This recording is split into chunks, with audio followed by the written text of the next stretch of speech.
बांगी दराज चैनल पेश कर रहा है शायर मशरिक हजरत इल्लामा इकबाल के कलाम की तशरीह वीडियोस। हम किताब बालिग जिब्रील के हिस्सा दोम पर हैं और आज हमारे ज़ेरे तशरीह हिस्सा दोम का टुकड़ा नंबर 57 है। था जहां मदरसा शेरी और शानशाही, आज इन खानकाहों में है फकत रूबाही। मदरसा शेरी और शानशाही मुराद जवान मर्दी व हुक्मरानी की तरबियत गाह, यानी जिन खानकाहों में कभी शेरी और शानशाही परवरिश पाती थी, आज वहां लोमड़ी की अय्यारी और मक्कारी के सिवा कुछ नहीं मिलता। इन जगहों में अब खुशामद मकरो फरेब की तालीम दी जाती है। नजर आई ना मुझे काफिला सालारों में, नजर आई ना मुझे काफिला सालारों में, वो शबानी के है तमहीद बे कलीमुल्लाही।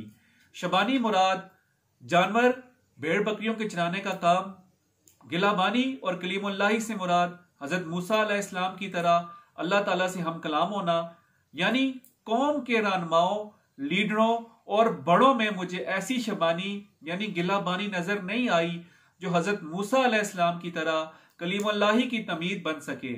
हजरत मूसा अलैहिस्सलाम काफी मुद्दत तक हजरत शुएब अलैहिस्सलाम की खिदमत में रहकर बकरियां और भेड़ें चराने का फरीजा सर अंजाम दिया था और फिर उसके बदले उनकी शादी हजरत शुएब अलैहिस्सलाम की साहबजादी से हो गई थी। फिर जब हजरत मूसा अलैहिस्सलाम के हजरत मूसा मिस्र के सफर के इरादे से निकले और रास्ते में थे कि तूर वाला वाकया पेश आ गया। गोया उनकी गिलाबानी शबानी कलीमुल्लाही की पहली मंजिल थी। इल्लामा इकबाल कहते हैं कि हमारे लीडरों, सालारों और रहनुमाओं में ना तो गिलाबानी की सिफत है कि जिसमें तरबियत पाकर हजरत मूसा अलैहिस्सलाम की लीडरी और सालारी के जोहर पुख्ता व इस्तवार हुए, और ना ही ये उम्मीद की जा सकती है कि वो खुदाए पाक से रिश्ता इस्तवार करके कौम को इस तरह अपनी मंजिल मकसूद पर पहुंचा देंगे जिस तरह हजरत मूसा अलैहिस्सलाम ने बनी इसराइल को पहुंचाया था।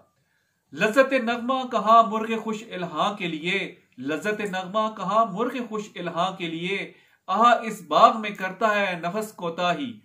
मुर्ग खुश इल्हां मुराद खुश आवाज परिंदे को इस बाग में गीत गाने से क्या लज्जत मिल सकती है।